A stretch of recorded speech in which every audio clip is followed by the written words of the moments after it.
everyone. Welcome to Spirit Switchboard. I am your host, Carrie Lynn Shellhorn, and you are listening to us live on the United Public Radio Network and the UFO Paranormal Radio Network, 105.3 in the Gulf Coast and 107.7 FM in beautiful New Orleans.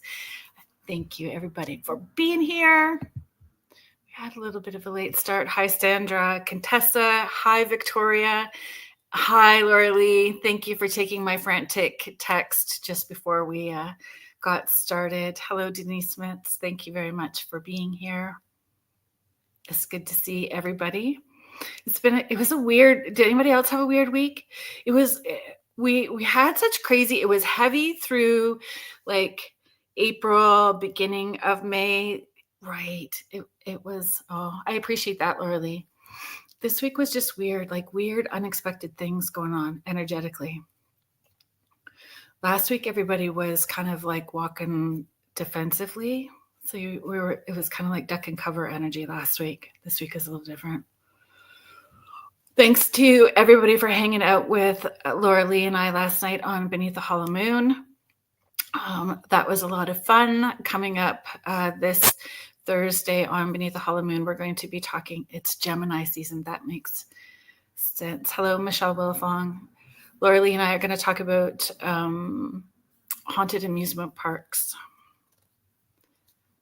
Gearing up for the summer season, right?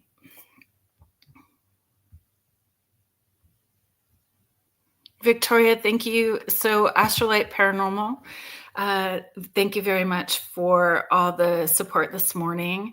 I'm very excited to announce that we've got everything in place. So I will be at the Smith Falls, the Station Theater, November 1st doing Love Life Afterlife. And we will be able to do the VIP investigation of the theater after the gallery event. So I'm really excited. And Victoria is going to be there with me. So it'll be a lot of fun. Lots of fun stuff coming up in the fall.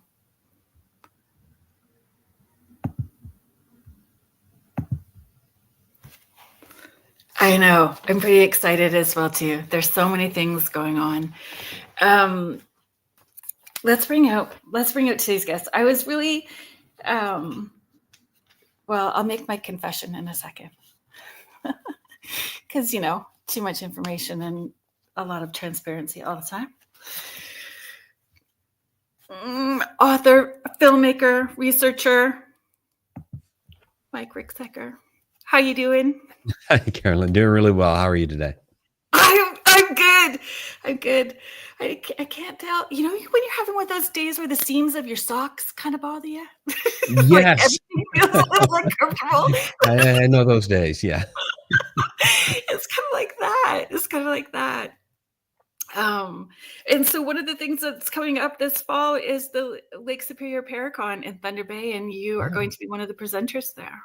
I am. I'm excited about that because I've never been to Thunder Bay before. So all the way up there in the outer edge of Lake Superior somewhere. I just know it's like that way. Yes. Somewhere. Go north. Right. Yeah. Go north. I had to look it up because a lot of times I will try to drive to as many events as I can. And that one's probably a bit of a far reach for me. I didn't realize it was that far. I think it's like 18 hours for me or something like that. Yeah. It's like, well, yeah, that's going to be a little much. So I did the 16 hours for me. I'm outside of Toronto and made a stop to see family along the way. It's a beautiful drive. It's a beautiful drive, but it is like steep hills and round bends. And then I ended up giving myself like panic attack when I was driving and cursing myself. Why did you agree to do this? Why did you agree to drive on your own? And I was like deep breathing and my goodness. So Laura Lee Potvin is one of our hosts here on UPRN, and she lives in Thunder Bay. Oh, fantastic. Well, Yeah, and so she can attest to the amount of paranormal activity that there is mhm. in that area. And Sandra was, oh, that's so good. So Sandra was one of the participants last year, and it looks like she's coming again this year. So we Great. will be seeing Sandra there. Yeah, I'm looking forward to meeting so many new people. Again, I haven't been up there before, and just even looking at the speaker list, it's like, oh, a whole bunch of new friends to make. This will be wonderful. Yes. And this is it, right? It's a growing community. You get to Mhm. expand the community. No, that's great. Um, so Michelle DeRoche, our network manager, who I know that you have Yeah, I'm very familiar connected with with. Michelle. Yeah, Yeah. I've known her a long time. Yeah. Right, ditto. I've known her a long time as well. So she has shared this story a number of times with me on the drive, because she's from Northern Ontario as well too. Mhm. There is, on the way from Sault Ste. Marie, in between Sault Ste. Marie and Wawa, which, I don't know, 3 hours, maybe less than, but Okay. on that route there was, she shares this story about a friend who's a truck driver, stopped on route at this, it's motel restaurant Mhm.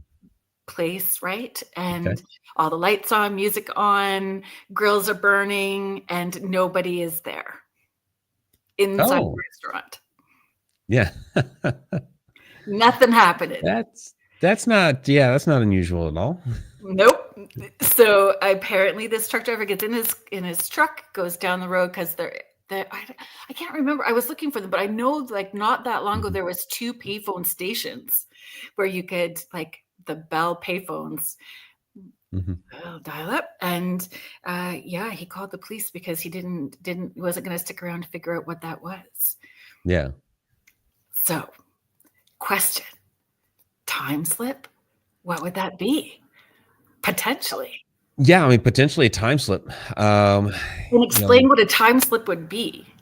yeah, so a time slip is really because time doesn't really exist. And so this is kind of the premise of my book travels through time, talking about stacked time theory, where if all time is concurrent, past, present, and future, and this is based off of Einstein's idea of the block universe.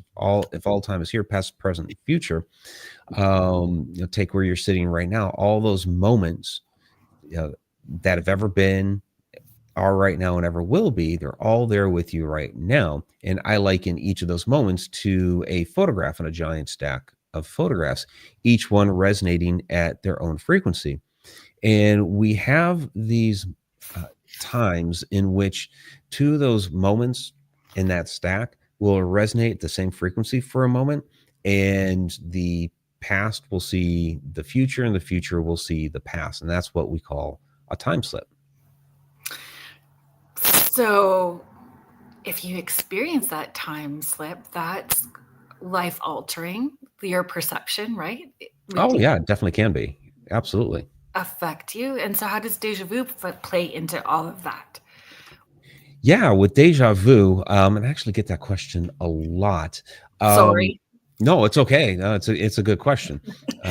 People are curious, how does deja vu play into that? So, a lot of times with deja vu, we are getting, I mean, for us, it's almost like a memory. Like, have I been here before? Am I remembering something? I think a lot of deja vu moments are snippets out of dreams that we have. That a lot of times when we have a dream at night and we come back, we don't necessarily remember all the details, and sometimes we'll even go to try to tell somebody, I had this crazy dream last night, and you can like remember one or two details, and it's all kind of fuzzy. But then, something will happen down the road. It's like, wait a minute, I think this was apart from that dream that what was that? And so it's kind of like a deja vu. And a lot of times, not all the time, sometimes dreams are just fanciful in nature, but we enter into different brainwave states when we are dreaming, and our consciousness can become free floating and be able to visit these other moments in time and get to see them play out. And then we come back, and all of a sudden, like, the next day or a week or a month later, the whole scene plays out before us. And we call that we fancifully call it a premonition, but really, we had a time travel sort of experience. And if we're only like getting a snippet of that, then that would be our deja vu moment. But I also think that we have some deja vu moments. Again, with all time existing and ever present, I do believe that we also reincarnate. So we would have multiple lives here with us. And so if you walk into a historic building or something, and all of a sudden you're like, this seems really familiar. Yes, it could be something out of a past life, and that past life might even be there with you right at that moment. So there's a lot of different ways we can look at deja vu. No, I don't want to agree to that. Okay. Was there an opt out for that part? I'm not sure. And it's so funny because I did my guest last week, Marilyn Kaufman, talked about past life regression. That's all we talked about, past lives and reincarnation, past life regression. Okay. And I had said to her, I just assume that I have been all of it. Nasty, kind, tall, short, male, female. I don't really want to know. But what am I doing on Monday? Past life regression with Marilyn. So that we can come back and talk about it again.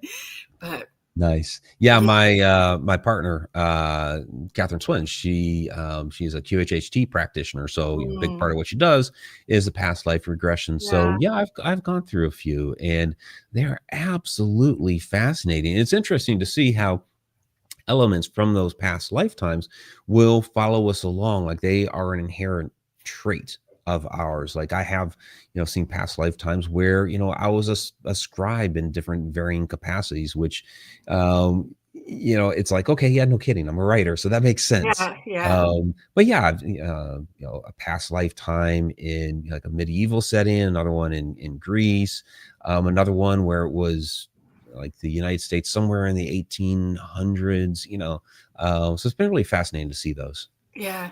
She gave me some homework, so I've got to figure out, some things that I want to dive into. And I said, really, the only reason that I'm interested in doing this is because last summer, Spirit Switchboard, I'm in my second year here with UPRN and doing Spirit Switchboard. Okay. And through that, we get to meet lovely people like you, which opens up the concepts to different levels, right? And had somebody coming on talking about Mike Clelland's messengers and owls being connected to aliens. And I'm like, had this memory pop up, and I'm like, oh my goodness, I'm texting my siblings, do you guys remember those 3 owls that we had? And then my brother's like, yeah, remember I saw that bright orange light behind the barn and that light that happened? Like, oh great. Nice, very nice. So that's what we're going to explore on Monday. That's very cool. Yeah. So we'll see where that rolls. If we are talking about, can our consciousness tap into, if it can, like in a deja vu moment, so timelines, can it do backwards as well too, alternate realities as well? Yeah, since again, time doesn't really exist. It's just a human construct, something we've created to describe our reality. I mean, we feel like we're stuck in this river of time, and it's a good analogy. But it's really, again, kind of that illusion that's been pulled over our eyes, or it's a control set that's been placed upon us to keep us kind of flowing down what we call this river. And when we take a look at that analogy, the water itself in the river is time, not the whole entire river. It's just the water, and it's the banks are what are keeping time controlled and moving downstream. Well, if you were to remove the banks of the river, then all that water would flow out and would be like one giant pool, just kind of stagnant and staying still. And that's what time would be if you were to remove that rule set from us. So with that said, you could move about it, any way that you see fit. With time, that is our fourth dimension. According to our theoretical physics, we have up to 11 dimensions, 0 through 10. And so those other dimensions above ours, 5, 6, 7, 8, and onward, would have access to time like an object, like we do any three-dimensional object. So that means that we can move up and down time if we were to figure out how to do that. And I believe it has more to do with meditation and consciousness and these sorts of things. And we have these bizarre moments like time slips where we have interactions with these other moments in time. Something has happened where two of those moments are resonating at the same frequency. And, I believe I've seen this happen at different times in my own life where I've interacted, not necessarily with the past, but with the future as well, kind of back and forth like that. Or the past has interacted with me to create like this bizarre recurring cycle. And I'll give an example here. So we were years ago doing a paranormal investigation at a place in Muskogee, Oklahoma called Johnny V's. And it was an old restaurant. And we were really just finishing up the investigation. A couple guys up in the bar area.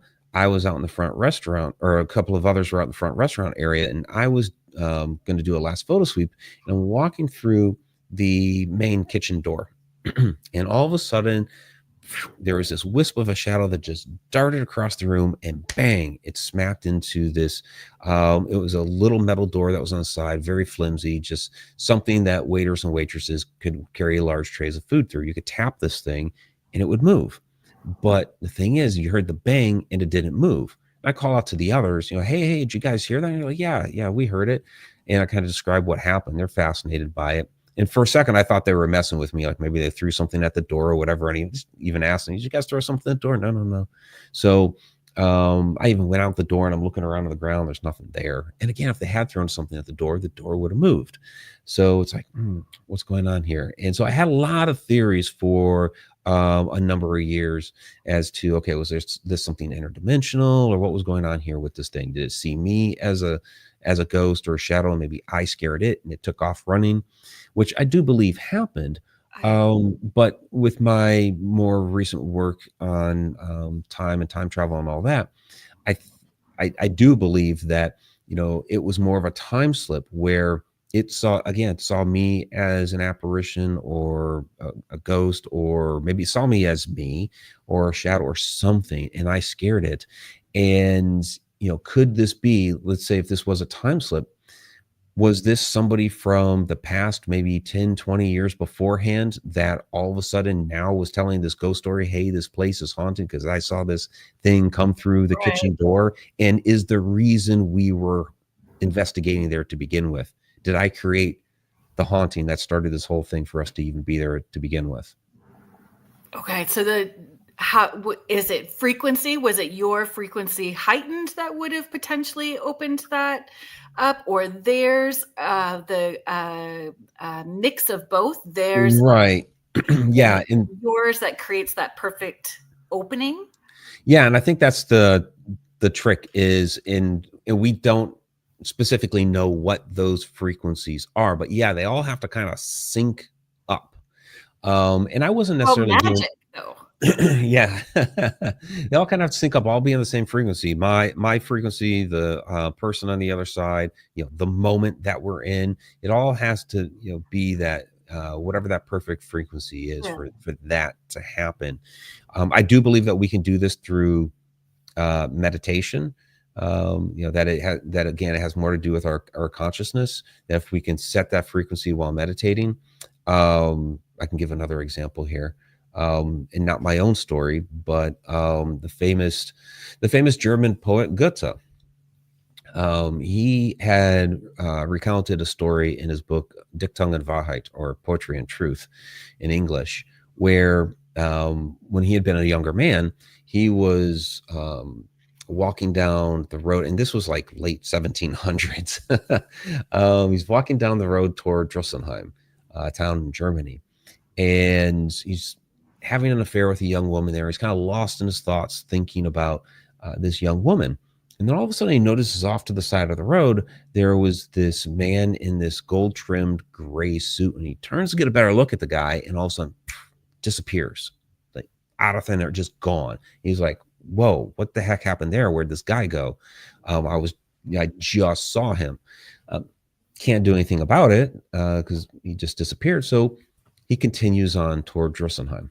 Well, years later, he's walking down that same road again in the opposite direction. And as he's getting close to that area, he starts to remember, oh, this is where I saw that guy disappear. And then all of a sudden he realizes, wait a second, I was the guy in the gold trimmed gray suit. I'm actually wearing the suit right now. It was me all along.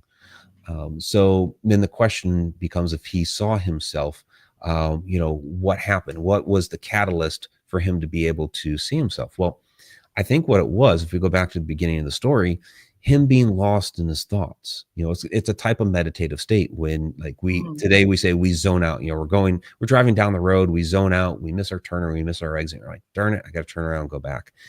We do it all the time. It is a slightly meditative state. It's not full meditative state, because if you're in a full meditative state while driving down the road, you're probably going to get in an accident, but it's still a partial. I'm going to comment about that when you're done your story. Sure.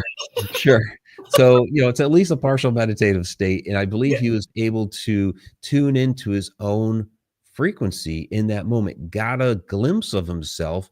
And when he decided to, fully turn and concentrate on that moment, he broke the frequency. He broke out of that meditative state and lost that connection.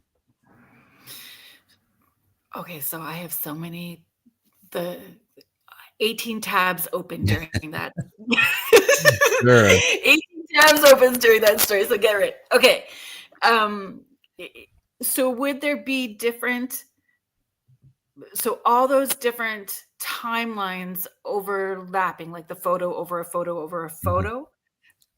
So it just happened to be that one it's like it's like a giant stack of photos. So so they're all on top of each other.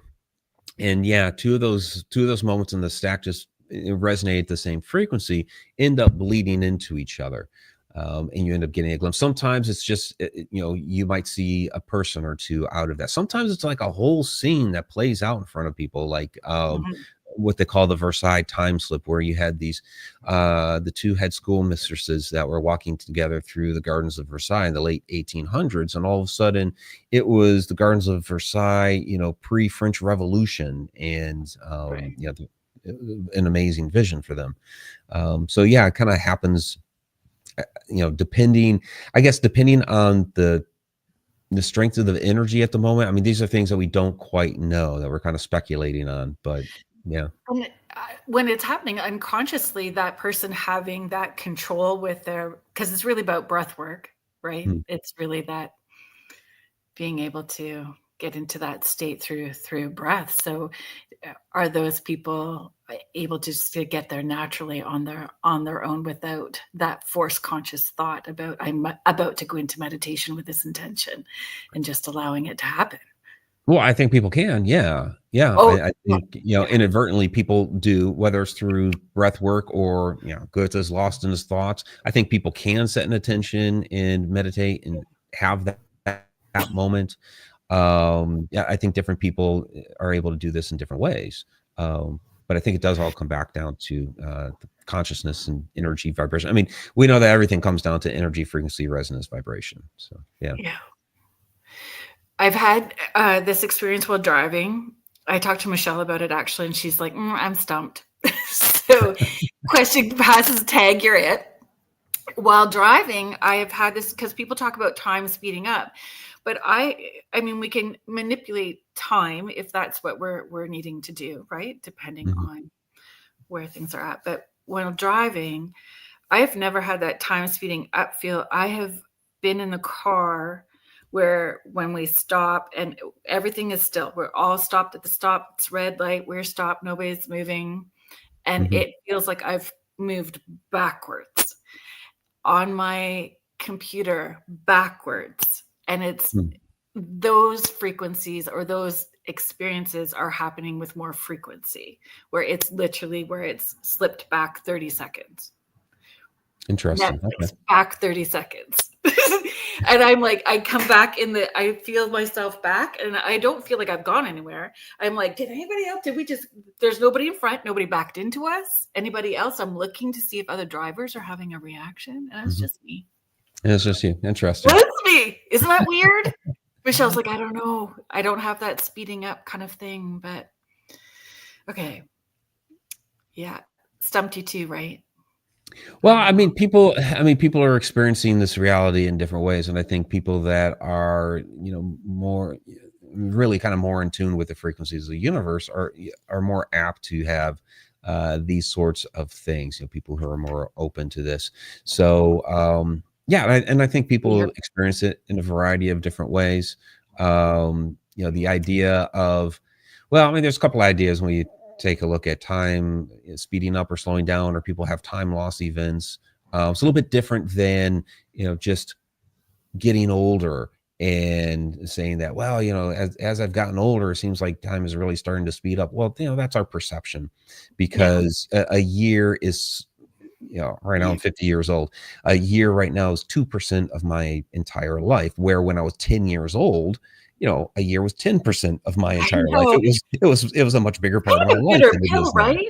Yeah. And then if you think, like, I'm probably not going to live to 100, so I can't say I'm in midlife anymore. I am. Oh, I'm trying to live to 126. So are you really? Good for you. My I want to see the year grandma and her 2100. sisters are older. Yeah. Like, they were in their hundreds. My grandma had siblings that lived into their hundreds. I'll be 54 this summer. Nice. So very nice. there is that potential. Yeah, I've had several live into their 90s, like their mid 90s. So yeah. As long as we're healthy, I'm good. I'm okay with it.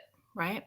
Absolutely. So we're going to go off topic just really quickly. Then we're going to go back on topic, because Sam's pretty normal. My sweet friend Sam is here. Sam, please follow Sam on her YouTube channel. She does help support and produce Bigfoot Banter with Richie B as well too. So this is her question. Sam also is a filmmaker as well too, and she is saying, I'm loving Mike's audio and camera quality. Do share what you are using. Yeah, absolutely. So it's a Lewitt microphone. It's a Behringer soundboard that I have it plugged into, and it's a Sony. What is the exact model? It is a NX Cam. I can't see the model number from here, but it's a Sony 4K NX series. Yeah.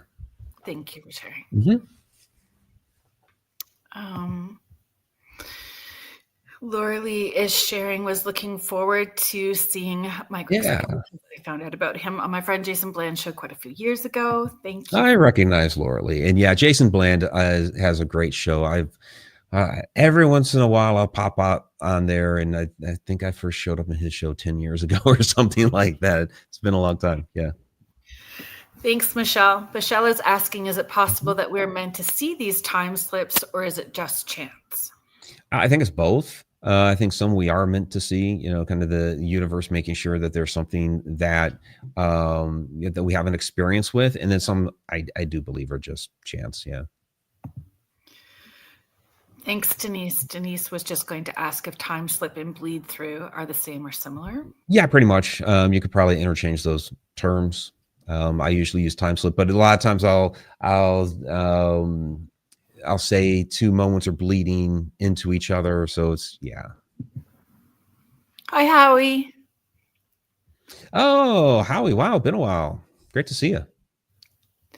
Orion Effect on the Rift Nation Network, Sunday evenings, folks. Please check them out. You're quite welcome.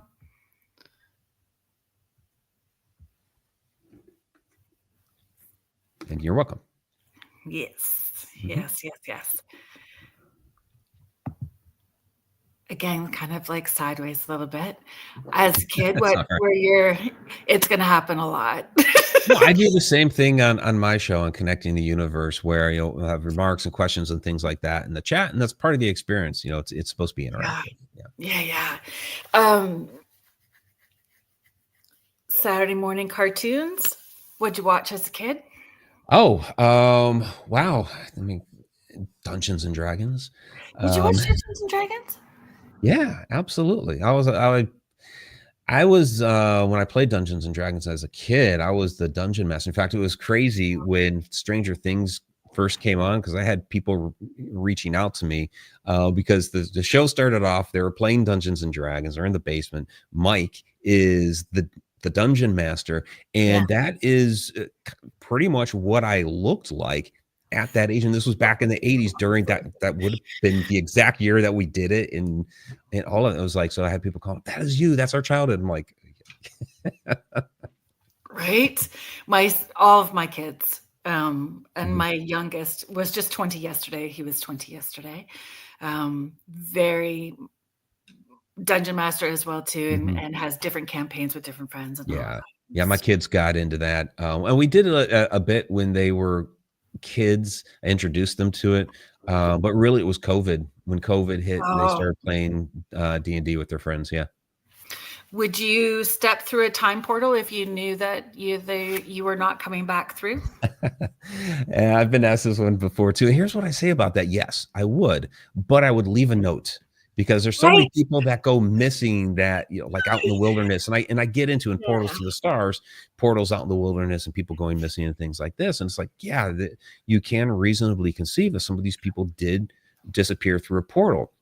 If I knew it was there, I would leave a note saying, hey, found a portal. I'm going to step through it. If I don't come back, you know what happened. So people aren't wondering for, ever. Where you went. Yeah. Do you think that happens for people that go missing in places like Yeah. parks, Mhm. national parks and stuff like that?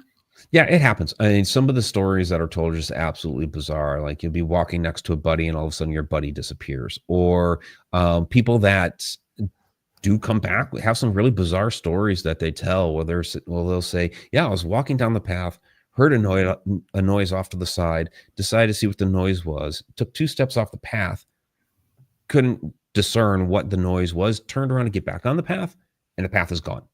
And now I'm lost out in the woods for days. So, did they step through a portal that took them to another point in time or to another place within the woods? There's different possibilities on the table, but yeah, something happened. They stepped through something, and yeah, portals are naturally occurring in nature, and even science has admitted this.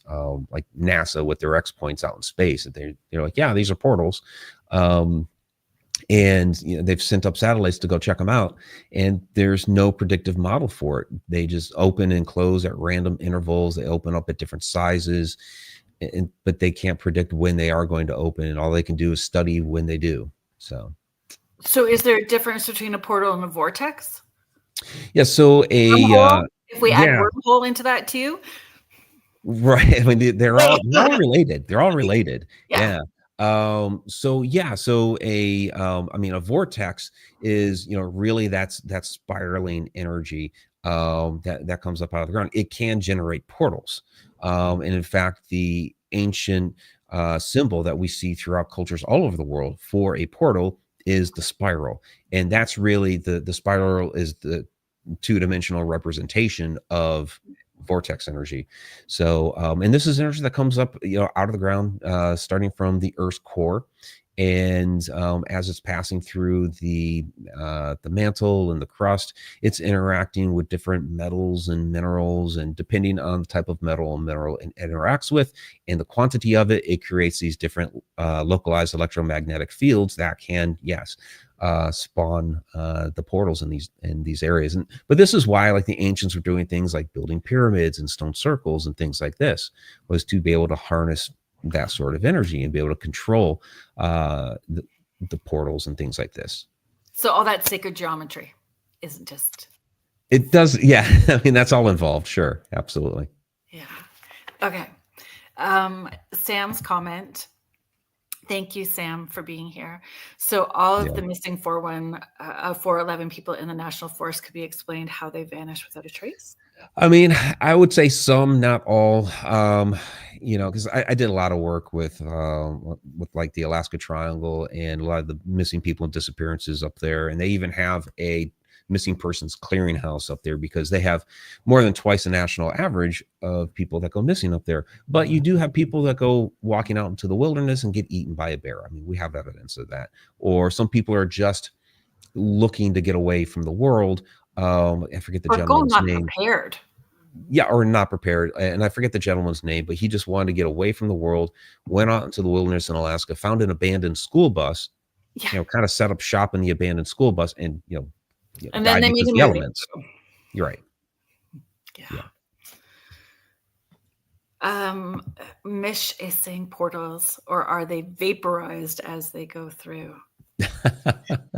Well, I don't think they are vaporized when they go through. I think that it takes them, and there's a number of different things that can happen. You can, like if we're talking, like kind of your classic portal, wormhole, Stargate thing, which a Stargate is basically an intelligent being that has harnessed portal technology, for lack of a better term, and have bent it to their will, so they're able to go in and out at their leisure.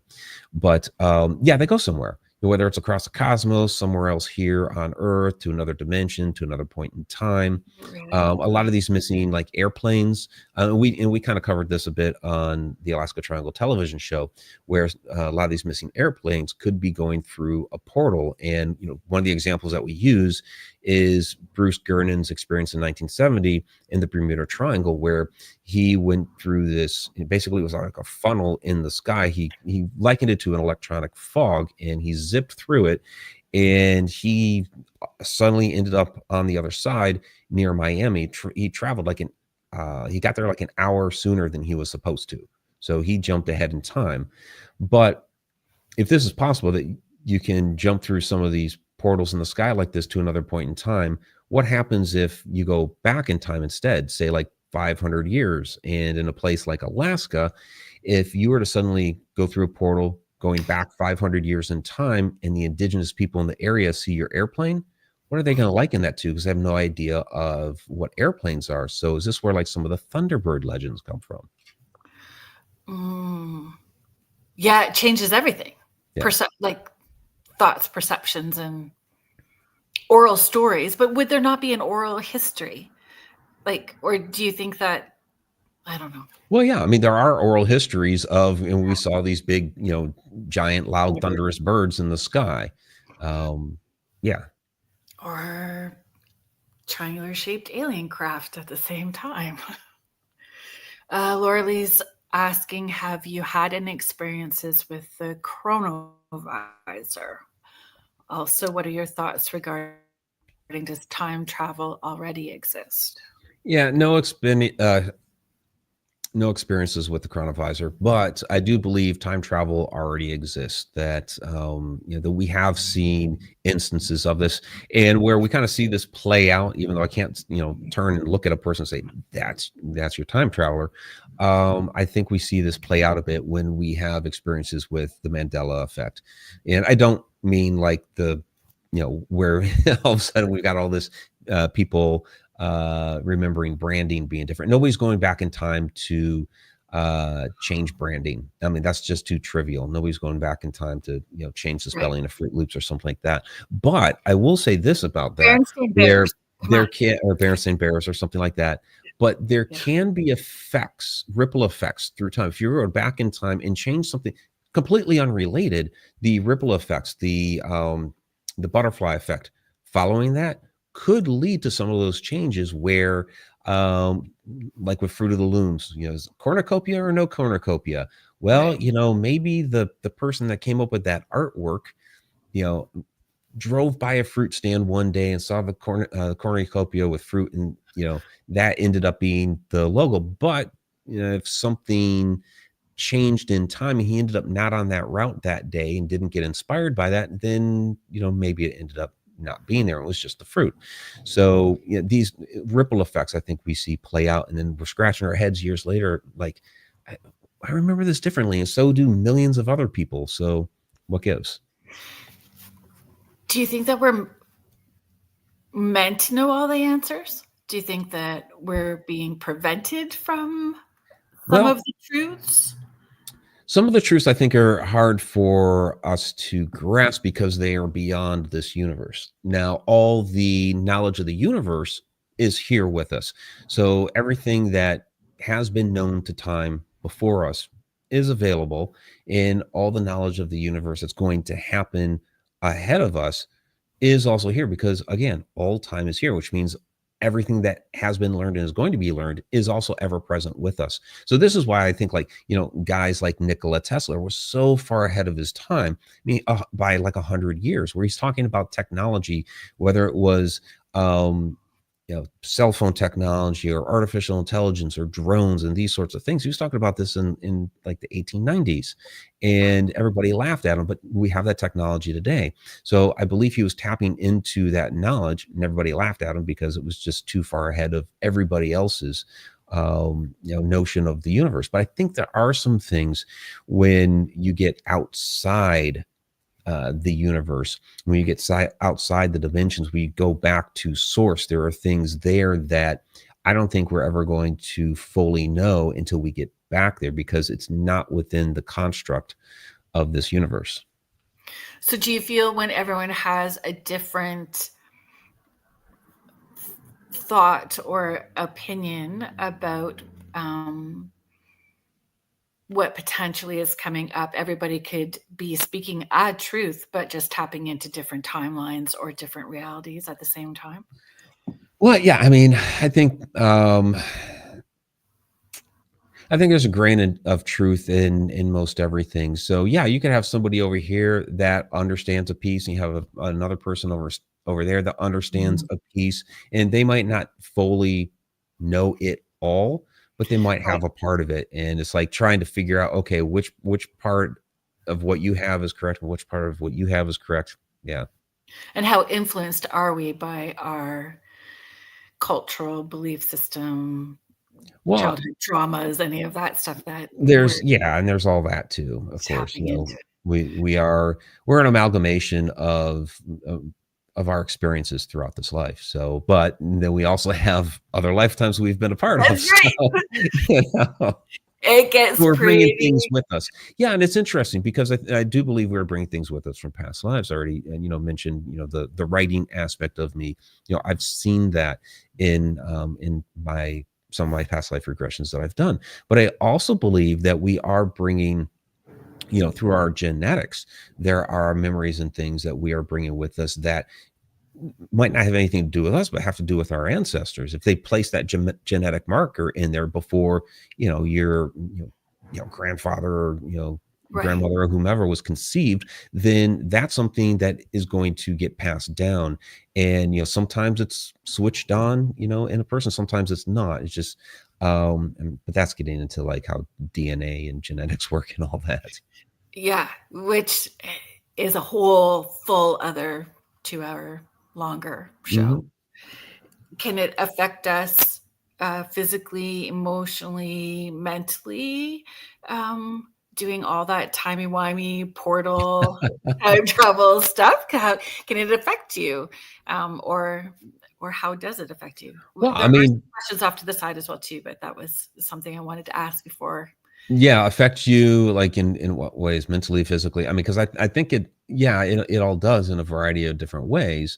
One, are there dangers to it? Maybe that's a better way of phrasing that question. Are there dangers or things to be mindful of if you're going to? Well, I mean, as far as dangers, I mean, I think people can kind of get lost in sometimes lost in continuously where they're trying to continuously go to these other timelines and all that sort of thing. People become obsessive.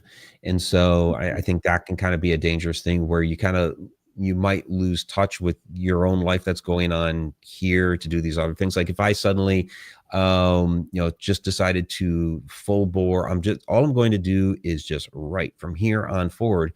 And, I start, forgetting to do things like, I don't know, pay the bills and things like this, because I'm just so obsessively focused on this one thing. And then other aspects of my life start to fall apart, whether it's relationships and things like that. So, I think that can become a danger. So there's a balance there with that. I mean, that's just one example.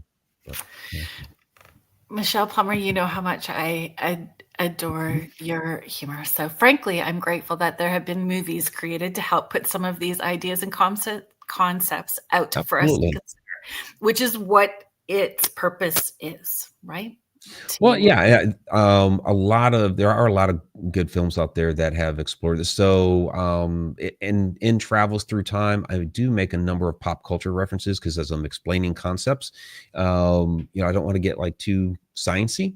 So, although there is, a decent deal of science within it, kind of back up the ideas, but to give people an idea of okay, what does this look like? Okay, think of this film, whether it's Somewhere in Time or Interstellar or some of these others.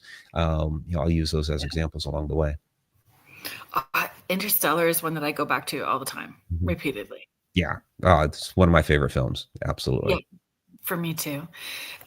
Laura Lee is just sort of following. She's not just sort of. She is following up with what she had asked earlier, and your response. Maybe a paradox is created to cause these observations referred to as the mental effect. Yeah, absolutely. A paradox is just the timeline interacting with itself. So when I talked earlier about when we were investigating Johnny V's, that we could have been the reason why we were investigating there to begin with, because if if I had interacted with somebody from like say 20 years beforehand, then and they report, oh, this place is haunted, then 20 years later there we are investigating because of ourselves, which is paradoxical.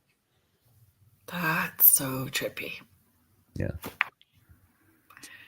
And I see your other comment there about the Akashic records. Yeah. The Akashic records, Carl Jung's idea of the collective unconscious, all those. I mean, I call it eternal knowledge. I think it's all different names for the same thing.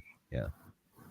So what places have you visited where the ley lines have contributed to those, or have is there a place that you're drawn to the most? Has it switched and changed? Could you tap into that? Well, I mean, obviously I've been really drawn to Egypt.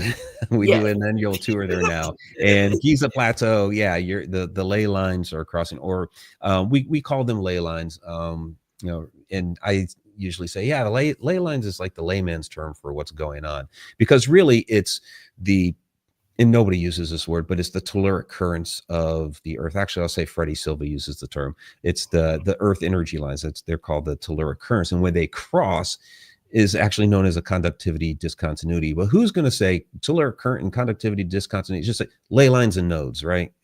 But once you say it, because you make it sound like the alphabet, you make it sound like it's just rolling off your tongue like butter. So I don't know about that, but because I mean, the ancients figured this out, and they use old school methods like dowsing rods and things like this to go find them. So they would build the pyramids on top of there. They would build their stone circles, and over millennia, they all ended up lining up because on that path we're following the energy. So Alfred Watkins 100 years ago was kind of walking across the English countryside. He's like, hey, all this stuff lines up, and then he writes the book, The Old Straight Track, which is great. But they were tapping into that those energies for whether it was for healing purposes. Of course, they had a lot of different types of rituals that they would perform around these circles, and they had these astronomical alignments. They were entering into altered states of consciousness, and I do believe that they were doing things like opening portals and this sort of thing as well. Do we know how many major places there are on Earth that are like that? Those major centers where they would cross? Yeah, I mean, we call a number of those we call triangle areas, like Bermuda Triangle, Alaska Triangle, Dragon Triangle, those sorts of things. Right. Ivan T. Sanderson had what he called the vile vortices, which were most of them were along the Tropic of Cancer and the Tropic of Capricorn, and then there was the North and South Pole. And if you connect all the dots, it was, it turned out to be Anicosagon, a perfect 20-sided shape, which, again, Dungeons and Dragons, hey, there's, we turned the Earth into a 20-sided die. Great. Yeah, exactly. But it's like, I think people along the way, have started this research for us. So Sanderson's vile vortices, yes, he was definitely onto something, but it wasn't all inclusive, because we know places like Sedona, Right. extremely powerful area. It does not fall anywhere, within those vile vortices. But we know it exists. We know that whole area of the American Southwest is extremely powerful. The Alaska Triangle, of course, is not on there. That's a little bit too far to the north, but not quite the North Pole. So I think he was onto something, and he helped us with this research to realize, yes, there are these very, very energetic areas in which bizarre things happen, but yeah, we are finding them in other parts of the world too. And so us doing those rituals, or our energies, or all of us meditating, doing a drumming circle, whatever, doing our chants, Mhm. are we contributing to that energy, and making it Yeah. more powerful and opening up? Absolutely. You go into like the middle of Drombeg Stone Circle in Ireland. It's a smaller stone circle, and just standing in the center of it and just simply talking, it all of a sudden feels like you're in this bubble. And I know it has to do with the resonance of my voice off of the stones that are around me. And it's like, wow, okay, if I'm getting this effect from just talking, thousands of years after this thing was built, imagine back in its full glory when all the stones were there and they weren't weathered down like they are right now. And Right. I'm chanting, right? That would be extremely powerful if you get the right frequency with those chants. The idea of sound technology, healing through sound, and that sort of thing. You could do some really powerful things with that. So then, could you time travel back into that space, or could you astral travel back into that time period when they were all there? I believe you can, yeah, because that moment is Yeah, happening it's right there, now in at accessible. Drumbeg. Yeah. Craziness. Um, off off topic, Okay. on topic. Mike looks like Nice. Castiel the Angel on Supernatural. Is that No, I something you've heard appreciate that. before as well? I have, yeah. But thank you. Well, you took that with much grace. Okay, Mish is our friend in Australia. So there's a lady here in Australia who talks Mhm. about going and sending love and singing to the ley Yeah. lines and giving them love. Her name is Rachel Oh, Vaughn. wonderful. She was a child who was caught up in that negative world for children. Mm.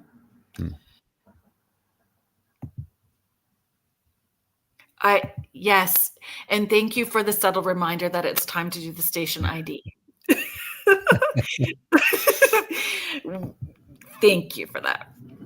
So if you are just joining us now, thank you so much for being here. You are listening to Spirit Switchboard. I am your host, Carrie Lynn Shellhorn, and you are listening to us live on the United Public Radio Network and the UFO Paranormal Radio Network, 105.3 in the Gulf Coast and 107.7 FM in beautiful New Orleans. And our guest today, I'm sorry that I didn't put this up earlier, Mick Ricksecker is here.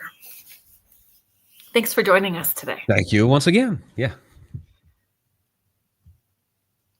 I was going to pepper you with these at the end, but I think I'm going to do some of them right now, if that's okay. Okay. I was going to do some lightning questions with you, but we're just going to spill them in here and there.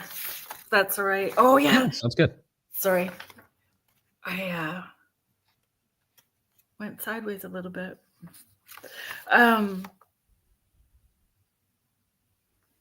If you could pick, like, your time travel, forward, backward, where would you go? Have you done it? Sideways. Yeah. Again, I think I've had some time slip moments. There was one time I did try to intentionally travel through time, and I have tried since, but my mind gets so cluttered. It's just I have too much going on. But when I was about, well, no, not when I was about, I was 14 years old. Um, so we had the year prior moved from where we had spent 10 years in Massachusetts to Ohio, basically returning to Ohio because that's where we were originally from. But all of my friends, everybody I had grown up with, really was back there in Massachusetts, and I was homesick. So, having watched Somewhere in Time many times, and that idea, that concept of Richard willing his consciousness from 1980 back to 1912. And I think that is more of what, again, what real time travel would be, more to do with the consciousness. I was going to try to do that myself. And so, so I was lying there in bed one night. I was going to try to go to the year prior so I could go visit my friends one last time. And so I'm lying there in bed and I'm trying to do like what he did, was like just convince myself that that was the previous year. And I got to this point where I was feeling like these undulating waves, and it was kind of rocking back and forth. I was like, okay, this is interesting. I'm not sure what's going on here, but yeah, nice waves. Okay, cool. And then it got to this point where I started having like this feeling, like electrostaticky sort of feel, and that spooked me, and I just snapped out of it. And years later, being involved with the community and talking with people, it's like, oh yeah, you're about to project, you're about to have an out of body experience. I was like, oh, okay, wow. Now the question is though, would I have gone back in time? Would I have projected to another point in time, or was I just going to project out into my bedroom?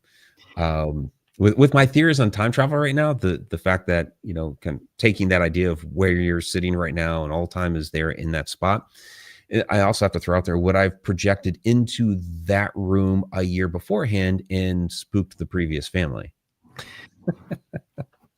Yes. Yes. So Mish is saying, I feel I've changed timelines. So let's see if it will pop up there. I feel like I've changed timelines. So would that be like subtle changes to things in your space, physical things that you notice about yourself? What would that be?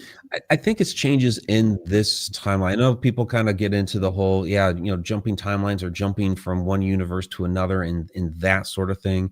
And I'm not so much on board with that sort of thing. It kind of smacks a little bit too much of like the Marvel universe. They even in the Marvel universe even uses the idea of a tesseract, but they have it as a glowing blue cube that opens up into a portal. It's like, that's not what a tesseract is, but okay, go with it. Yeah. So I mean, there are up to the concepts though. It's introducing people to the concepts, which that I don't have a problem with. It's getting people to think and be open to the idea of it. There are other universes out there, but other physical universes, outside of our own. They're even talking about, now you've seen this, some recent studies that are showing that, our universe is actually inside a black hole, which means there's more stuff that's out there. So there are other physical universes out there. And the thing is, when this universe ends, and even our ancient cultures and symbolism show this, that the universe is going to restart and recycle and redevelop as the universe again, just another one. But yeah, I think it's more of, we're in this timeline that we're in right now, and changes happen to it as we go along the way. Obviously things from the past influence the future, but the future also influences the past. And then we feel those changes up through the timeline. Like we were talking about the Mandela effect, but other subtle things too. It doesn't necessarily show up as what we call the Mandela effect, but those ripple effects happen. And we're like, yeah, something's changed, something's different things are happening now. And that's just the way that the timeline works. It changes as we go along. Can that happen if more people are having that experience at the same time? I think when more people are having that experience at the same time, more people are becoming aware of it. And I think that's like a paradigm shift that we're experiencing right now, is that, we're in a fantastic period in our history in which, we're able to talk about these things now. We're able to have these sorts of discussions and not be deemed as crazy or whatever. There was a period of time where we couldn't do that. So it's kind of like, we had that almost like that Renaissance era back in the 1800s with the spiritualism movement. And now we're kind of experiencing that sort of thing again. And so, yeah, I think a lot of people are more open to these ideas and concepts right now. So more people are feeling the effect of those changes along the timeline. Right. I just wish there was less buzzwords that get used without really understanding or Yeah, there's a lot of that. those buzzwords. I think I feel you kind of just answered that, but I wanted to bring it up and put it here for you. So Laura Lee asking, because time is a man-made concept, which she agrees. Explain the concept of past, present, and future are happy all at the same time. Having heard this many times before. We're all happy at the same time. I don't know if they're all happy with each other, but but they're all here at the same time. Yeah. It's so again, it goes back to well, Einstein had the idea. He called it like the black universe. And I call it stack time theory. And there's different ideas and concepts. Sorry. Oh, happening. Yeah, all happening at the same time because it's all here right now. So so what we call time is the fourth dimension. We are multidimensional people. Our fourth dimensional consciousness is inside our third dimensional body.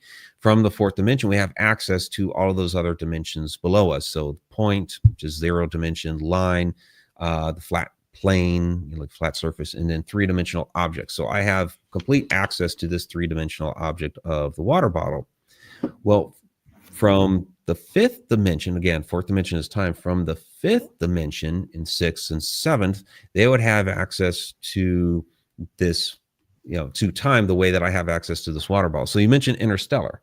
And that's, the way that they depict that was when Cooper had access to every single moment of his daughter's bedroom. And he had to find the right moments to send the message back. So that was him having access to all time at a single location. Yeah. And then we all start crying at the same time. We all start crying. we all start Don't crying. let me leave, Murph. Oh. Yeah. Brutal. It's so good. If you could describe a shadow being in one word, could you describe a shadow being in one word? How would you describe Nope. a shadow? Just straight up, nope. Can't do that. Except to use the word shadow or shadowy or something like that. Because, these can be all kinds of different things. And I get asked a lot, what is a shadow person? It's like, I have a whole, I did. Yeah. I was like, I have a whole book on that for a reason, because, as humans, we try to, compartmentalize everything, very kind of neatly. And so it's like, okay, what's a shadow person? And this is what it should be. And it's like, well, no. Aside from the fact that, yeah, they are shadowy, but they can all look different.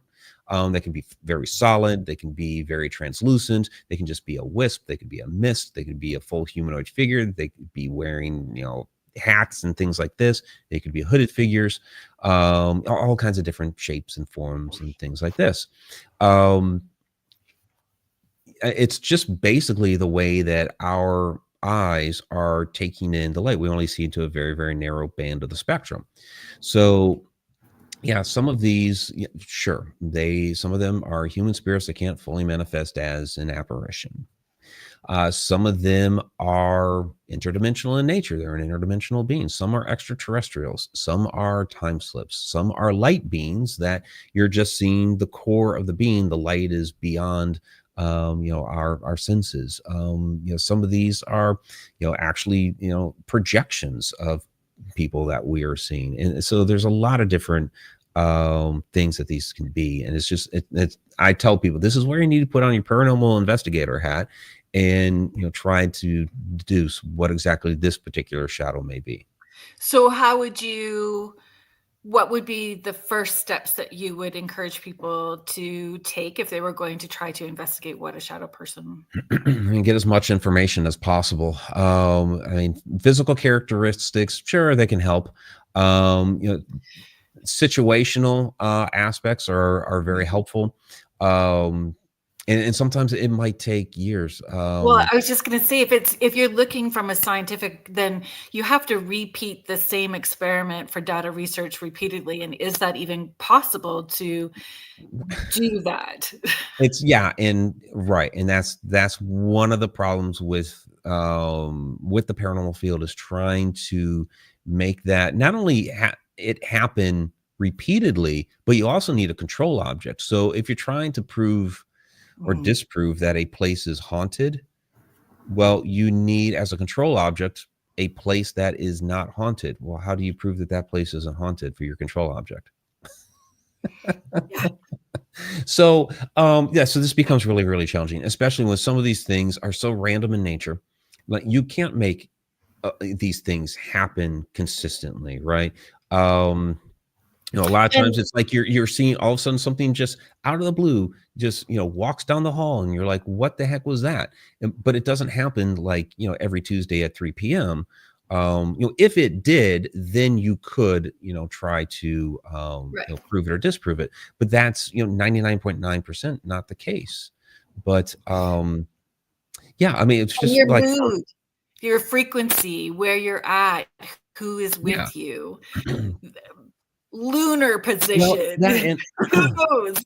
Like, that and you can have two people standing next to each other, one sees it and one doesn't. And I believe that's because, and I do get into this in the book, everybody has their own personal resonance. We all, human beings have a standing resonant frequency anywhere between 9 to about 16 hertz, and everybody's a little bit different.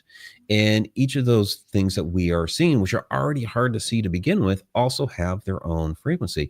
And I might be, and I know I'm more in tune to shadows than say apparitions. I see them, I won't say often, but I see them more often than I do other things. And so it's, when I believe when I get into a room that is going to have one of these, types of beings, that I'm able to tune into it much better, because my own personal resonance has become more in tune to it. And so it's more at that resonance of these beings, where somebody standing next to me, maybe I'm a 10 and they're like a 14, and the thing that we're looking at, maybe is like a 10 and a half. So I have like a better chance of seeing it than this other person that's next to me.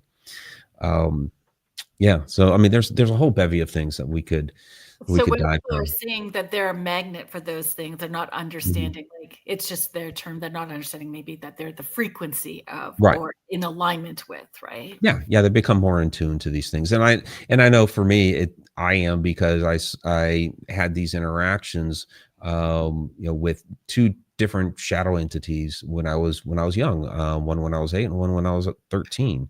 And the one when I was 13, was happening on like a regular basis. Again, nothing that you can make consistently happen, because the guy, I ended up calling him Tom, like Peeping Tom, because he would peek his head into my room, and this was like when we first moved into the place, and I'm unpacking boxes, putting things away, and he'd poke his head into my room, and then I turn and look at him, and off he'd go running down the hall. My mom saw this thing too.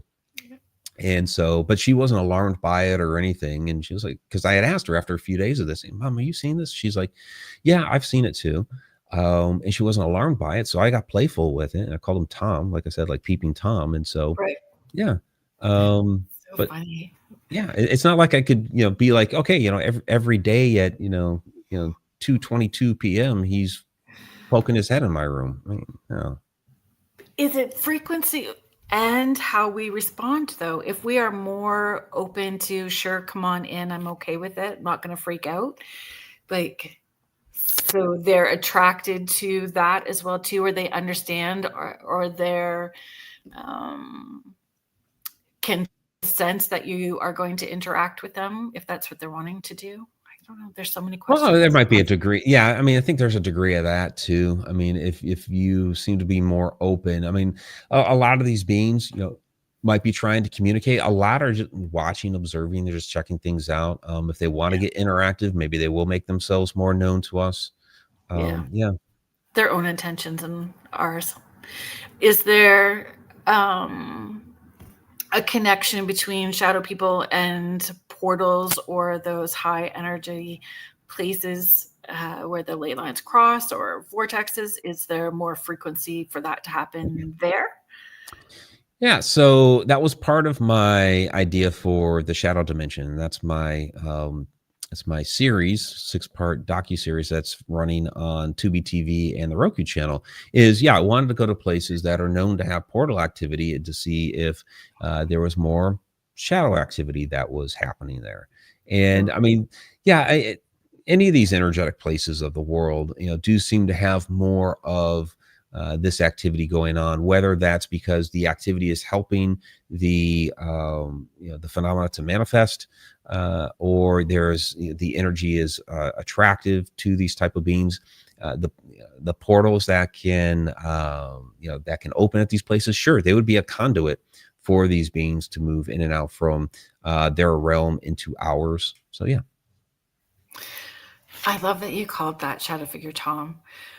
One of the questions that one of my least favorite questions to get asked is what my spirit guide's name is. Like when I have a session or in gallery, like how would you know if I was telling like a truth? Like for your spirit guide's name, how would you know, right? So I tell everybody the spirit guide's name is Bob, because Bob don't care, but I'll show you how to get there, right? So forever I'm going to see shadow figures and think Tom.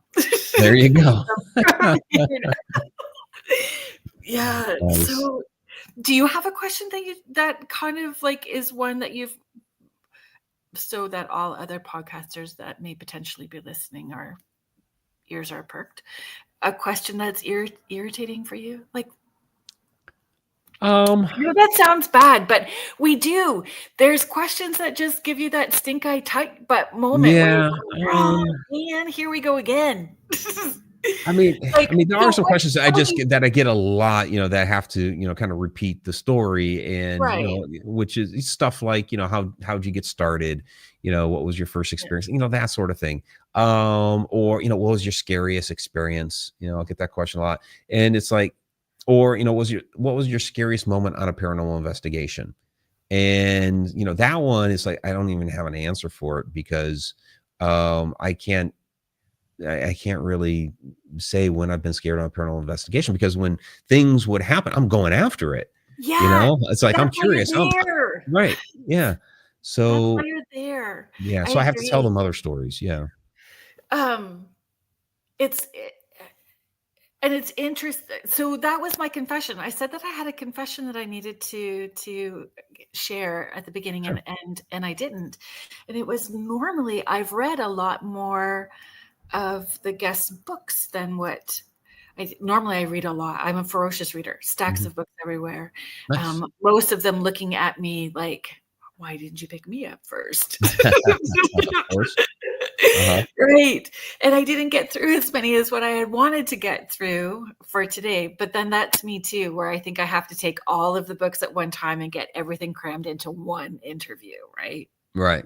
Yeah. Just not gonna happen. And you've been traveling. Can you share where you've been? Are you saying you didn't read any of my books? Is that what's? No, I did read some of them, but not as many as I wanted. Okay. I was hoping to get through more, but I'll let you know how many I got through by October. Okay, sure. My stack. Here you go. Please sign. Because I like the smell and feel of books too, right? So, of course. Yeah, it's nostalgia and comfort. This one. Absolutely. Okay, so travels, where you've been right now.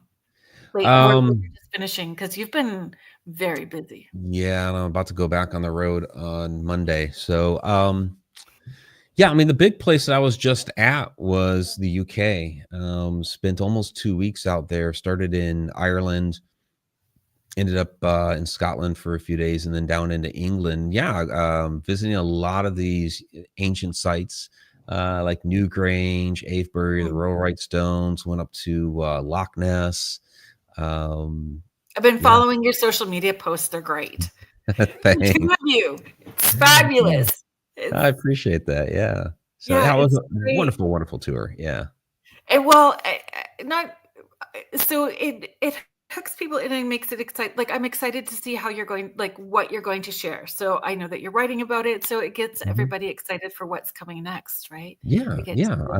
I've been blogging about it. Actually, I did not blog about. I just posted a blog earlier today. I did not blog about it today because there is the big thing that came out this week with the scans from the Egyptian labyrinth. So I kind of sidestepped for a second.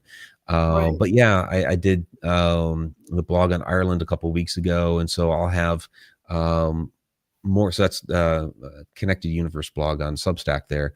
So I have more of that information coming out, and then of course it'll all end up in a book. But and then videos and all that stuff on my YouTube channel. Yeah, it's brilliant. Mish has a question about shadow beings. Do shadow beings feel different in different countries? That's an interesting question. So I wouldn't say feels different. There's different legend and lore behind them. So when you talk about like old hag syndrome, well, people from all over the world have been talking about this being sitting on their chest, either being shadowy or the old woman or a ghoul or whatever, different forms and all that. And they'll have different names for it, just depending on the culture. But they're all talking about the same thing that's been going on for, thousands and thousands of years. Even like in ancient Sumer, they had it was called Alu, and it was the same thing, So not necessarily feeling different, but there's some different descriptive characteristics that they might mention, and they'll have different names and some legend and lore that might be behind it in other countries. And would they feel different because we put different energy into it? So if you have more people that are pouring that energy into the belief of what they feel that entity is, does that create it to be? Well, there's that too. I mean, a lot of people think that, a shadow, they wake up, they see a shadow in the corner of their room, and then, it must be demonic and all this sort of thing. It's like, oh, it's irritating. Yeah. And that's another one that always just drives me nuts. Not necessarily the question, because when I get the question, I do discuss it. But when, somebody says, well, all shadows are dark and evil and nasty and nefarious, it's like, well, no. It depends on the shadow. It's and I always question what their motivation is to say that. So are you somebody that goes in and takes care of it, and you're wanting is there a reason why? What is the what's behind that opinion? Right. And I think a lot of times we just stuck in fear. People fear what they don't understand. And I get it that, if it's if it's one of those situations where you wake up in the middle of the night and it's in the room, well, I mean, it's intrusive, and honestly, the first thought in people's minds when they see that image, when they wake up, isn't, oh, there's a shadow person here. It's usually, oh crap, somebody's in the house, somebody broke in.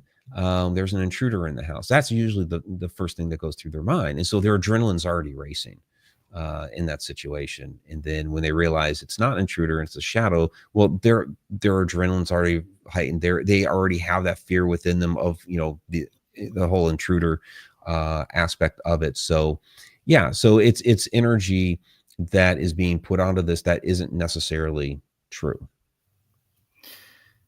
And and if you are just kind of waking up to, depending on how you've hung your clothes on the chair, that happens too.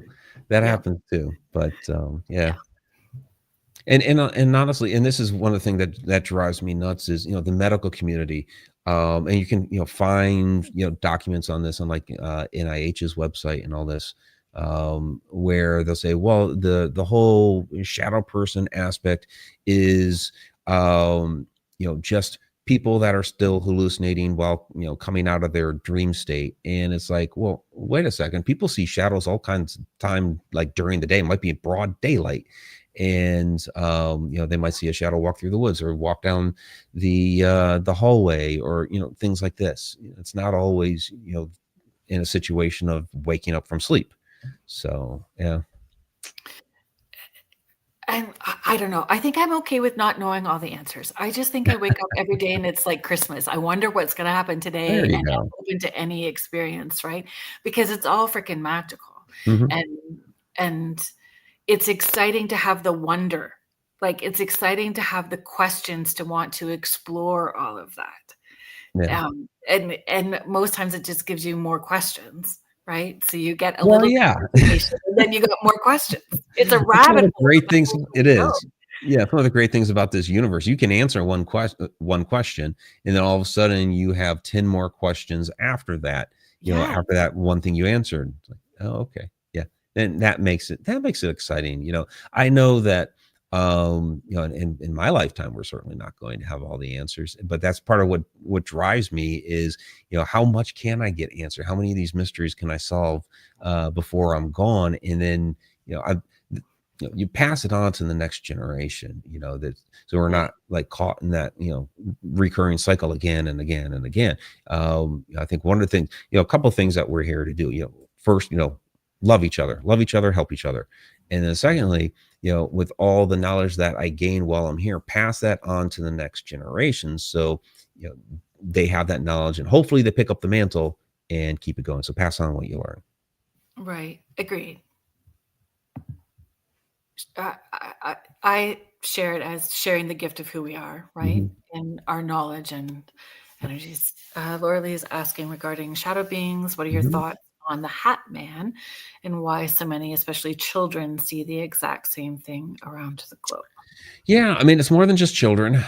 Sure, a lot of children do see him, but you know, adults see him too. And he's seen in a variety of different ways. I don't necessarily believe it's you know, one being. And some people are like, oh yeah, he's the leader of the shadow people. He's, you know, yeah, and people see him in a variety of different ways. A lot of times it's the fedora and the trench coat. Other times it's like a top hat and a cape. Sometimes it's just the hat. I've heard sometimes a wide brim hat. Sometimes I've heard an archer style hat, like out of Robin Hood sort of thing. So it's like this variety of different things.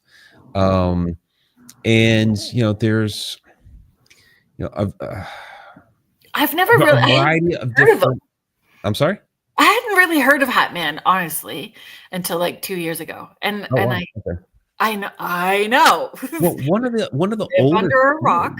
yeah, one of the oldest modern stories I'll say of this, because you know the stories of shadow people go back again, you know, thousands and thousands of years, and we even get like you can even find in the spiritualism movement the term shadow people, and you know, like Madame de Esperance had a lot of interesting stories Right. about them and this sort of thing. But during the 1950s, like different context, but Albert K. Bender had you know, this was like during the big UFO flap in 1952. He founded the International Flying Saucer Bureau, and you know, he blew this thing up big in like a year. He had this newsletter he was churning out. He had an office. There was a division in the UK. There's another one in Australia, and you know, we're talking 1952. There's no internet. You know, he's doing this through snail mail and phone calls, and the phone was expensive back then. If you making a phone call after 9 p.m., you know, you got those massive long distance or those massive charges, long distance and everything. There's So probably a party line. right. So, yeah. So it, you know, it was a different environment, but he blew this up big in a year, and then all of a sudden, boom! One day he's like, "I'm done. That's it. I'm closing it down." And people are like, "What? What the heck just happened?" You know, they had no idea, and he didn't say anything about it. And there's a lot of speculation from the community as to what happened. And then, a little more than 10 years later, he does talk about what happened. He calls it he wrote a book called Flying Saucers and the Three Men, and within this book he tells of this story that he had come home one day, went up into his bedroom, and then all of a sudden, manifesting through the wall were these three shadowy forms wearing the hats with glowing eyes and smelling of sulfur. Yeah, and basically these beings told him that he needed to stop his research and everything that he was doing with UFOs at that time, and that, you know, apparently, according to him, these beings had a they were collecting resources. They were actually extraterrestrials. They were collecting resources down in Antarctica. They were on a 15-year mission, and they were in the middle of this mission. But once the 15-year mission was done and they were off the planet, he could talk about it. So he did. So for Albert K. Bender, these shadowy hat men were extraterrestrials. Other people from the ufology community listen to the story and they're like, oh, those are the men in black. Right. Right. And when I first heard the story, of course, I'm thinking, well, it's the Hat Man, you know, paranormal shadow people. So it's like, okay, three different, you know, the context is, you know, three different types of things, but it's really was, you know, the shadows. So it almost kind of depends on your perspective sometimes. Right. I thought there was some kind Oh, it's Slender Man. That's the other thing that the kids Well, all create. Like, so I just didn't understand all of that. So yeah, if it's it's been not, a while since I've talked about Slender Man. Yeah, he's yeah, that whole thing has kind of died down a bit. Here's the interesting thing about Slender Man. I mean, for one, it was a fictional tale. It was interesting the way that just kind of metamorphosed with storytelling yeah, through an internet form. So that was really interesting. But Slender Man wasn't a shadow being. His form was white. He was white, and he wore a suit. Of course, he didn't have a face or anything, which I think is why people kind of related to the shadow person phenomena. Because he didn't have a face and he was kind of creepy like that. But it was a white face and he had white hands and all that, and he wore the dark suit. But yeah, not a shadow person. interesting. Yeah. I think for some of those where it feels like a hot topic, I don't have the energy to engage in heated conversations. So what kind of snacks do you bring on paranormal investigations? That's what I'll ask. Oh, there we Like, go. There we go. I mean, are you sweet or salty? Do you grab coffee at 2 a.m.? Do you believe that you have to wait around till 3 o'clock in the morning, or does it happen during the daytime too? Yeah, that's always funny for me because yeah, we're gonna go to like this haunted museum or something where the docents there talked about seeing all this paranormal activity while they were taking a tour group through.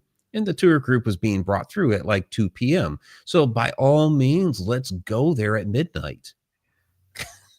That Right. that never made sense. So No. why wouldn't you go there at 2 PM when the, Yeah. activities well, of course, the place is open and they've got people milling about or, some of these other things, and I get that, like, at night, the noise pollution from outside, from traffic and things like that die down, and you're not gonna have, like, the type of shadows from the sun coming through the windows, but, yeah, you don't have to do paranormal No. investigations at, midnight, 1, 2, 3 in the morning. Yeah. No. At 9 o'clock, I want to be in my pajamas with my dogs on the couch. Right, I mean, the whole Sometimes thing yeah, yeah, sometimes the I whole don't mind staying late, but Yeah, the whole thing with doing investigations that late was, it was done for television. It gave you that kind of creepy cool factor for TV, so everybody started doing it that way. right, and made it a belief system, and it's so not. And Yeah, um, wherever you are on your intuitive journey, yeah, I know for me, I don't even have to be at the location to tap into it, so I can there you go. tap into it from the couch with the dogs if I. But I like history. I like Oh, museums. I yeah. just want to I check them. like visiting these places, of course. Right? Okay, a book that you've read repeatedly that, you still love and you would recommend for people to have on their shelves. Besides all of your own. Lord of the Rings. Really?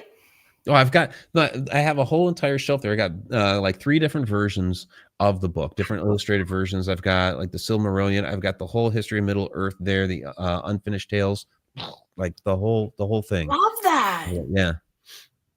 I Yep. don't know why that was surprising to me when you're a Dungeons and Dragons and You're right. those things. That should have been a guess. I'm feeling not very psychic currently.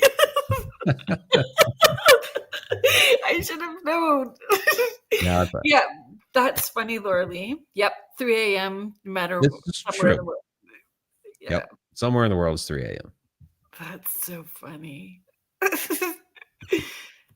Do you prefer to so for myself, the paranormal investigations going somewhere is kind of like I know that we're still researching. There's that Mhm. aspect too in the questions that we have, but it is a redirect and fun, maybe not the right word, but it's a redirect from the everyday stuff that I'm doing in paranormal community and the work that I do. So does it feel like that for you? Like what's the fun part? I guess where it doesn't necessarily feel like work that you look forward to or that you give yourself permission to do.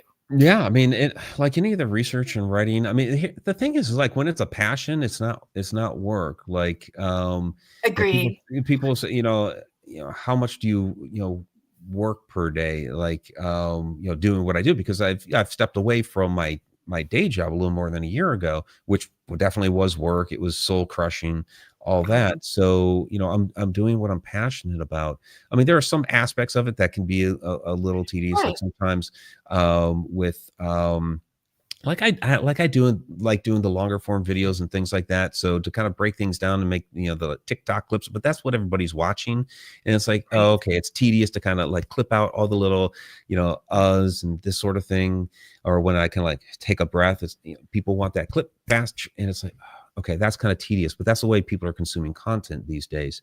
Right. So for Which is me, replacing TV. There's no need to have a yeah, television show anymore. They yeah, just it have some TikTok because right. videos go viral with cats. Well, and television has changed where, our Yeah, TV is, what we have for television shows. You're not getting 20, 25 shows a season. You're getting like 6 to 10, but they're really, really high quality. It's like a longer form movie that's yeah, split up into chunks.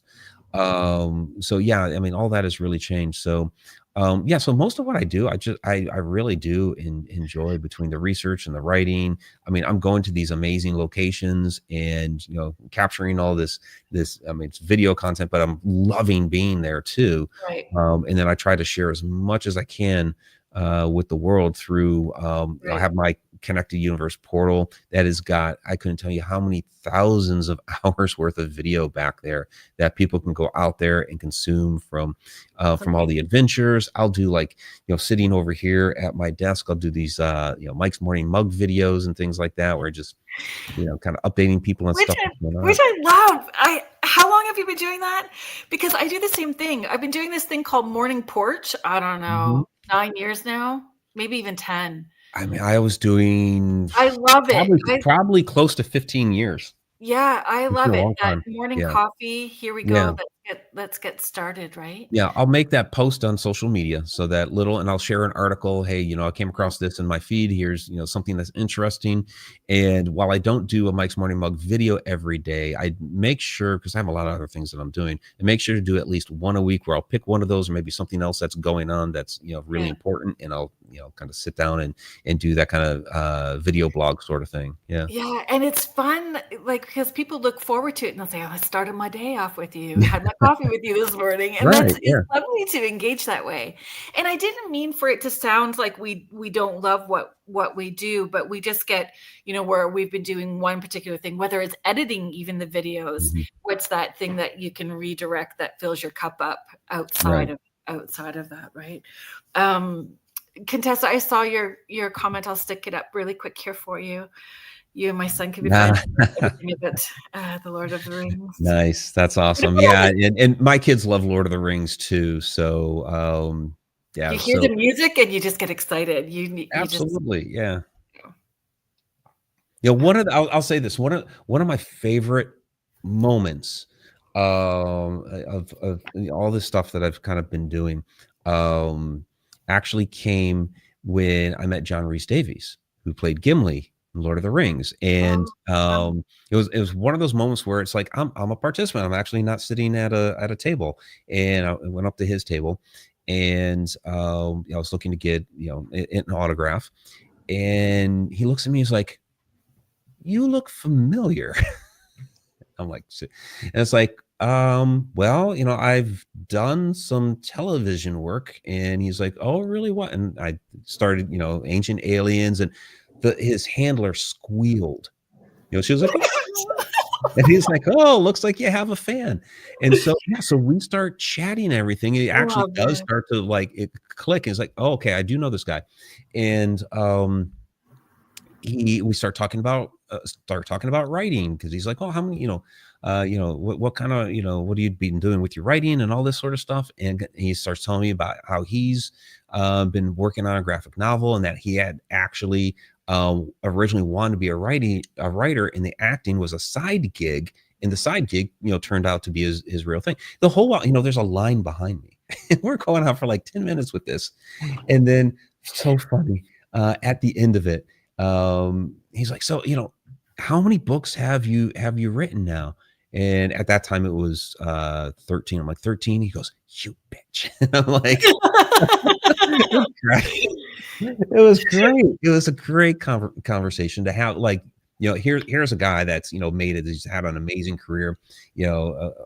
One of my favorite characters between the Lord of the Rings, between Indiana Jones. He was Yes. talking about Sliders, all these different things.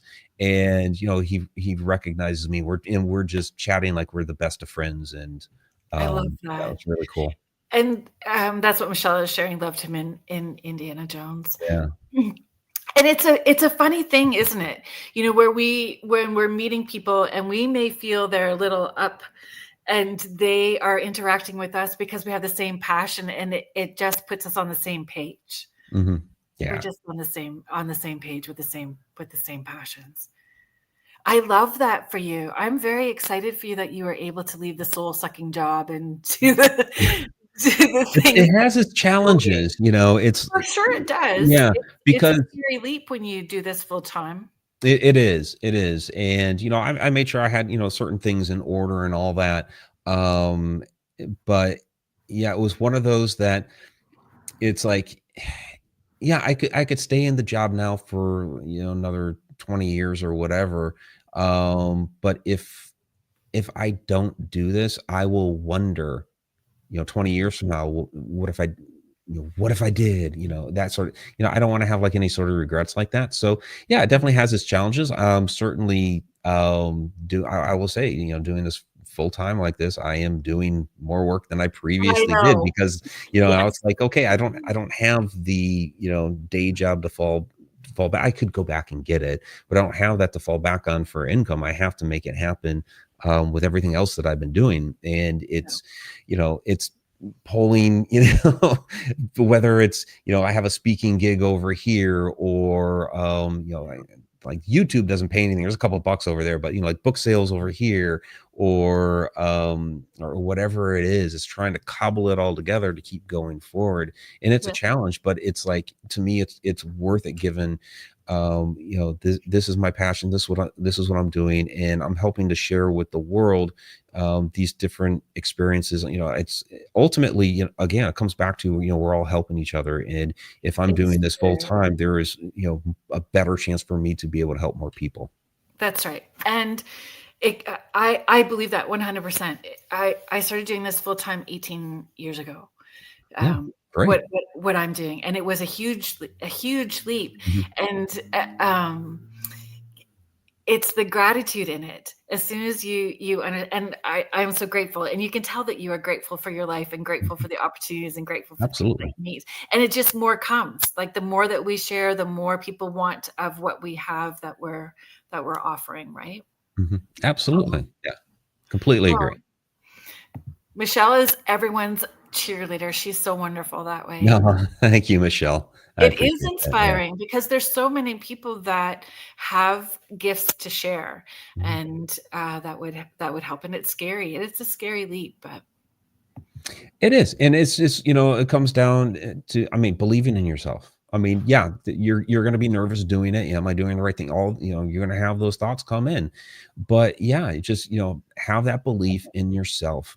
And I've been through all kinds of weird, crazy things and situations in my life, and I've never completely fallen myself. I've gotten down to the depths, but I always say, like the universe, kept the handhold, like, don't let go, right?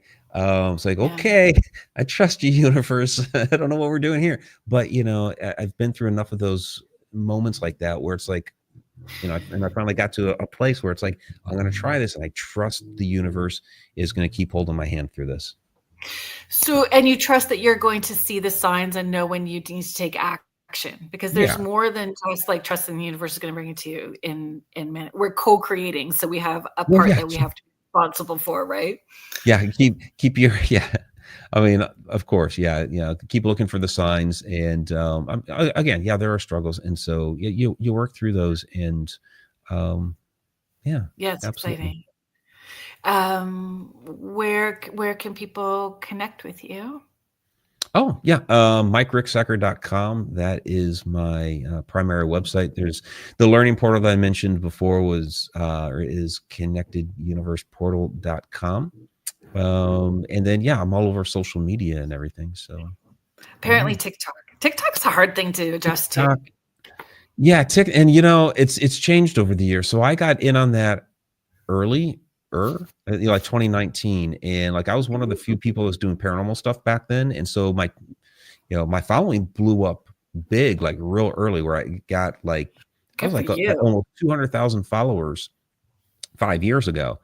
Now it's like 158. So I've been bleeding followers for a long time because it's just, TikTok has gotten flooded with a lot of people. The way that, I don't the way that understand. the content is portrayed out there is very different now where, there's just a bunch of different stuff. So yeah, it's kind of fallen off, but I still have a nice following out there, which is great. But yeah, YouTube, of course, I do a lot out there, and yeah, Shadow Dimension. That this fall there will be a second installment of that, so be on the lookout for that. And then all the events that I have going on. So I'm going to be speaking MUFON Symposium here in July. Of course, I'm going to be there at Great Lakes Paracon in October. Do you know what you're talking about? I don't know yet.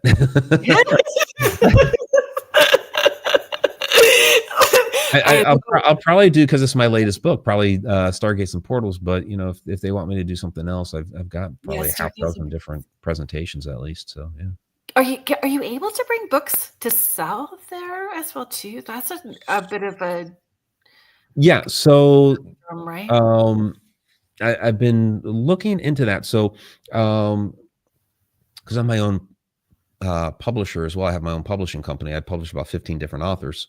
The one printer that I use, Ingram, they do have a Canadian office.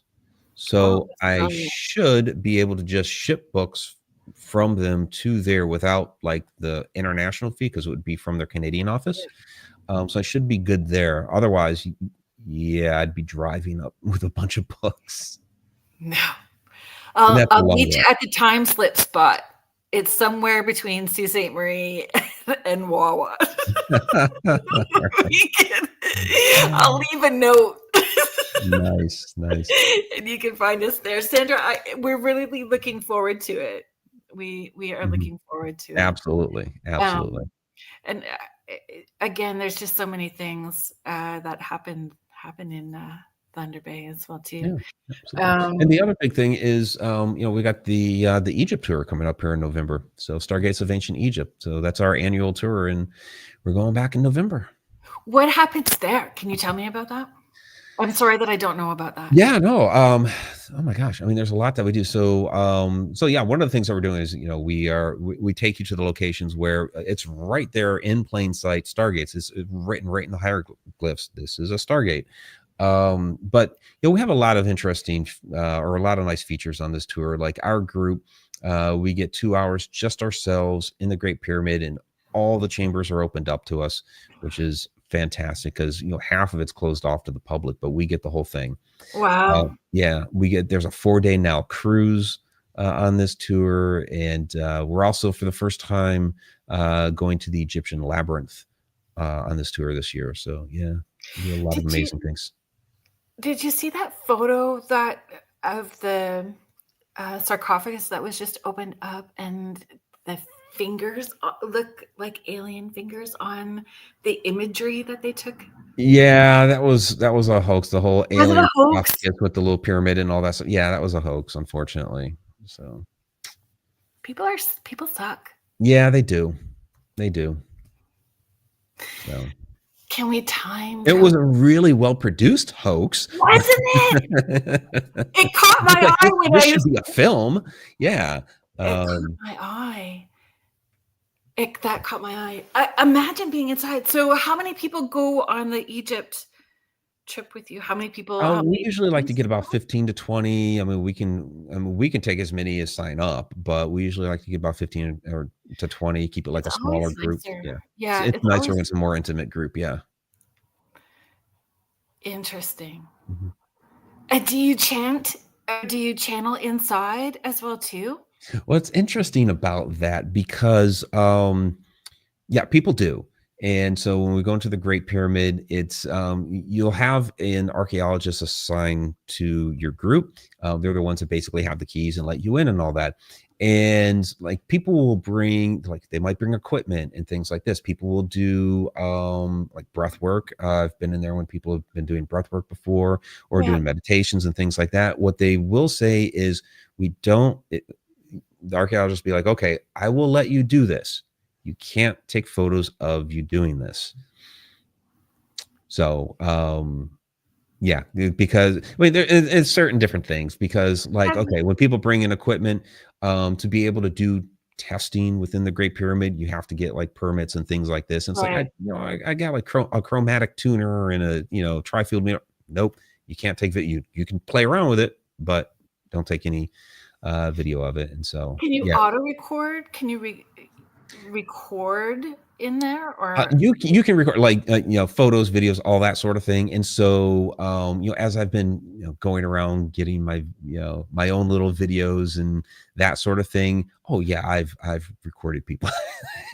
No, I just wondered if you were that way. Here we go. Yeah. if you've able to pick up another language as an EVP while you're there. If it's somewhere that you've been going, has something other than English shown up as an EVP, because that would be pretty cool.